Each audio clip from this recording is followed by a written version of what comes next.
Chapter 3. A Visit to the Hospital. Mrs. Brown gave a sigh as she searched through the kitchen drawer for an elastic band.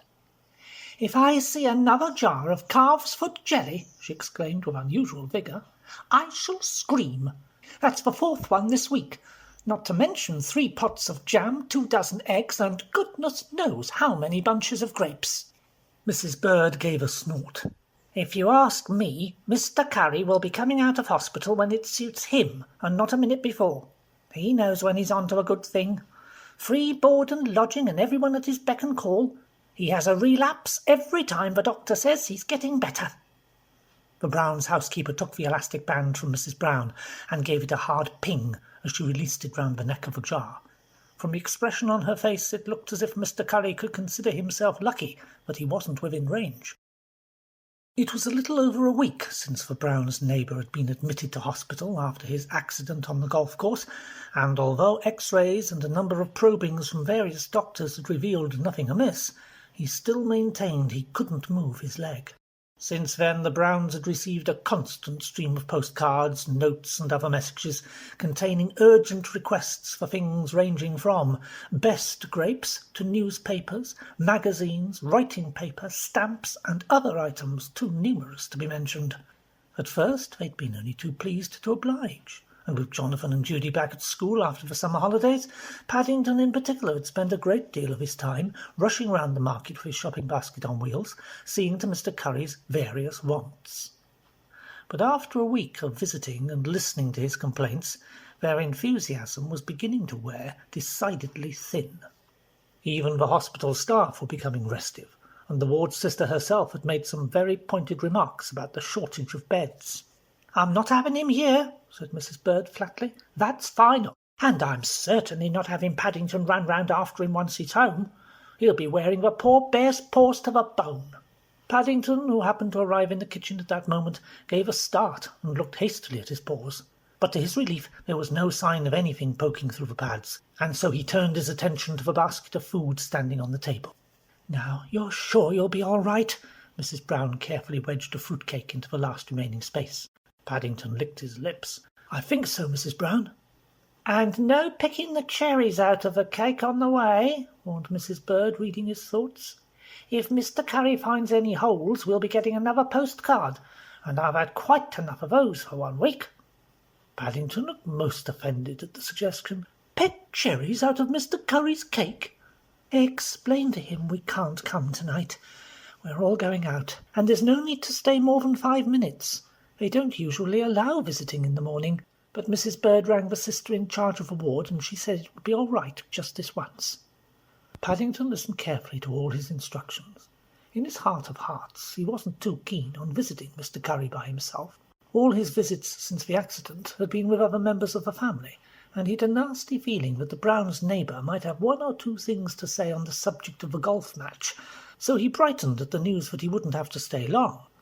Mrs. Brown had arranged a taxi to call and take Paddington to the hospital, and a few minutes later, armed with the basket, together with a small parcel of sandwiches and a thermos flask of hot cocoa in case he got delayed and missed his 11s, he put on his duffel coat and hat and set off.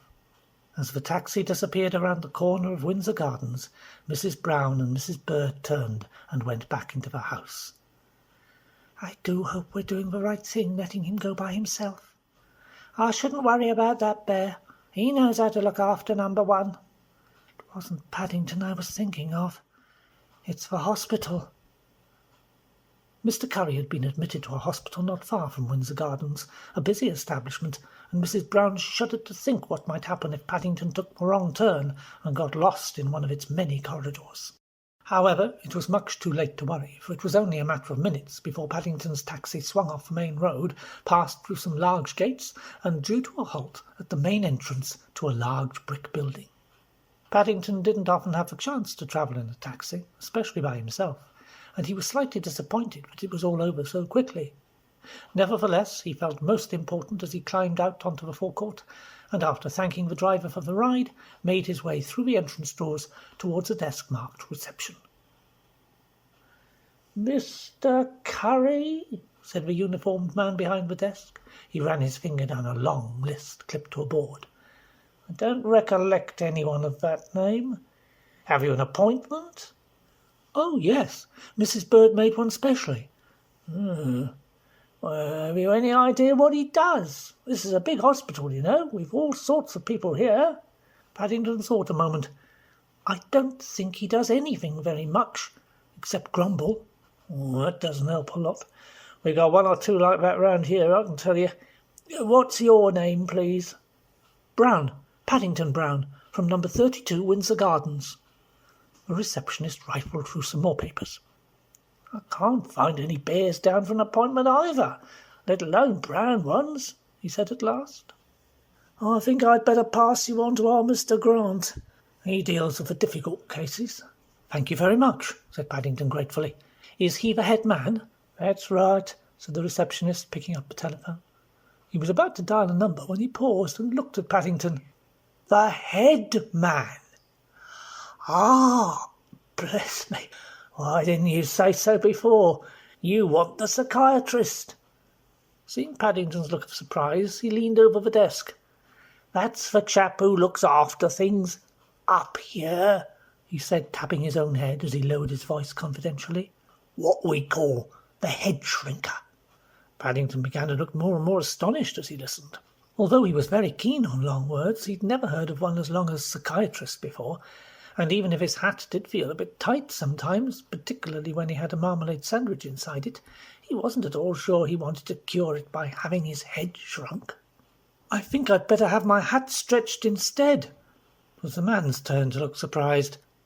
From where he was standing, there was a very odd look about the figure on the other side of the desk, and although he couldn't find any trace of an appointment in the name of Brown, he felt sure, if the present conversation was anything to go by, that for once the rules could be bypassed.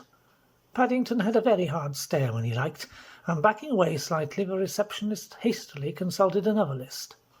There, nothing to worry about. I'll try and arrange for you to see our Mr. Hines. Mr. Hines? I want to see Mr. Curry. I've brought him one of Mrs. Bird's cherry cakes. Reaching for a walking stick, the man looked anxiously over his shoulder as he came round to the front of the desk. I think you'll find Mr. Hines much nicer. Realizing the expression head shrinker had been a bit upsetting, not to mention psychiatrist itself, he tried to think of another name. He's our best trick cyclist. Just follow me. Apart from the time when he'd spilt some hot toffee down his front by mistake, and had then been unable to stand up after it set, Paddington hadn't had much to do with hospitals. Even so, he looked most surprised to hear they had such things as trick cyclists for the entertainment of visitors. It sounded very good value indeed, and he looked around with more interest as he followed the man towards a door at the far end of a long corridor. Motioning Paddington to wait, the man disappeared into the room. For a few moments there was the sound of a muffled conversation, and then the door opened again. You're in luck's way. Mr. Hines can see you straight away. He's got a free period.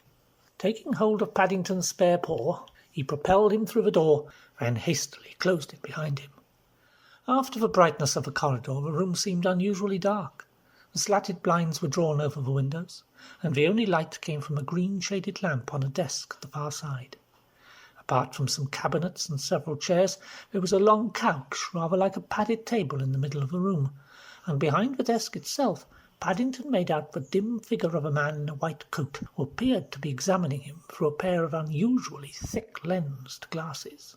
Come in, said the man, turning the lamp so that it shone on Paddington's face. Take off your coat and make yourself comfortable. Thank you very much, said Paddington, blinking in the strong light.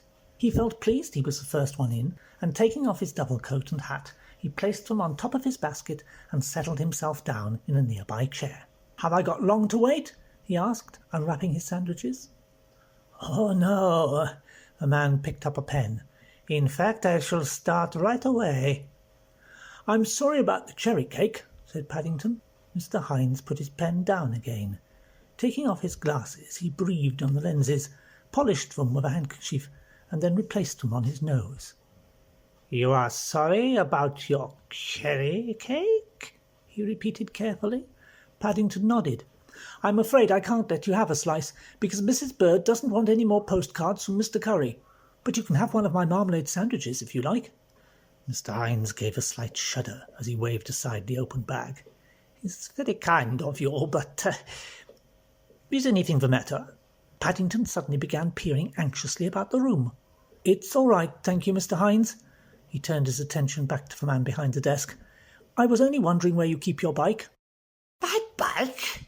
This really is a most interesting case," he exclaimed, rubbing his hands together. "The receptionist said... He broke off as Paddington gave him a hard stare. "That is... I may even write an article about it. I don't think I've had any bear patients before." Helping Paddington to his feet, Mr. Hines motioned him towards the couch in the middle of the room. "I should like you to lie on that, and then look upward towards the ceiling and make your mind a blank." Paddington examined the couch with interest. "Thank you very much," he exclaimed doubtfully as he clambered up. "But shall I be able to see your tricks?" "My tricks?" "The man in the hall said you were going to do some tricks," explained Paddington, beginning to look rather disappointed that nothing much was happening. "I expect he was trying to keep you happy." Mr. Hines made his way back to the desk. "As a matter of fact, I'd like to play a little game. It's really to test your reactions." "A game to test my reactions? I didn't know I had any." "Oh, yes. Everyone has reactions. Some people have fast ones, and some have slow ones." He picked up the pen again. "Now I'm going to call out some words quite quickly, and each time I call one out, I want you to give me another one which has the opposite meaning. Right?" "Wrong." Mr. Hines paused with pen halfway to paper. "What's the matter? Aren't you comfortable?" "Oh, yes, but you told me to say the opposite every time you give me a word." He sat up and gave the man behind the desk another hard stare. For someone who was supposed to be testing reactions, he didn't think much of Mr. Hines's. For some unknown reason, Mr. Hines appeared to be counting under his breath. "That wasn't the word, Bear. Wait until I give you the go-ahead. And once you start, I don't want to hear anything else. I shall give you a countdown. Beginning now. 3, 2, 1, go. Stop!" Mr. Hines opened his mouth, and then appeared to change his mind. "Very good. Very bad. Now look here. Look there!" cried Paddington wildly. Much as he'd been looking forward to seeing Mr. Hines do some tricks on his bicycle, he was beginning to think the present game was much more interesting. He looked disappointed when his last reply was greeted with silence. "Can't you think of any more words, Mr. Hines?" "Nyeh." The psychiatrist spent a moment or two drumming on his desk with his fingers. He looked as if there were a number of words he would like to have said, but ignoring the temptation, he picked up his pen again. "White, black," said Paddington, settling down again on the couch with his paws crossed and a pleased expression on his face. "Big, small, fast, slow." Trying several more words in quick succession, Mr. Hines began to look better pleased with the way things were going, and for several minutes his pen raced across the paper as he tried to keep pace with Paddington's replies. "Fine!" He leant back in his chair. "Wet!" exclaimed Paddington. Mr. Hines gave a chuckle. "We have finished. We have started." "No, we haven't." "Yes, we have." "No, no, no." "Yes, yes, yes." "Will you stop?" "No, I won't." Paddington nearly fell off the couch in excitement. Mr. Hines looked wildly around the room. "Why did I ever take this up?" He buried his face in his hands. "I should have my head examined." Paddington sat up, looking most surprised at that last remark. "Perhaps it needs shrinking." He peered at Mr. Hines's head with interest. "I should go and see the man in the hall. He might be able to help you. He knows all about these things." As Paddington began clambering down off the couch, Mr. Hines made a dash for the door. "I shall be gone 5 minutes. 5 minutes! And if you are still here when I get back—" He left the sentence unfinished, but the way he punctuated it with the slam of the door, even Paddington could see that he wasn't best pleased at the way things had gone. He peered at the closed door for several moments, and then hastily gathered up his belongings. There was another door leading out of Mr. Hines's room, and after considering the matter, Paddington decided to investigate this one instead of the door he'd come in by. There had been a rather nasty expression on Mr. Hindes's face when he'd left, one which he hadn't liked the look of, and whatever lay on the other side of the second door, Paddington felt sure it couldn't be worse than the possibility of meeting the hospital's strict cyclist again.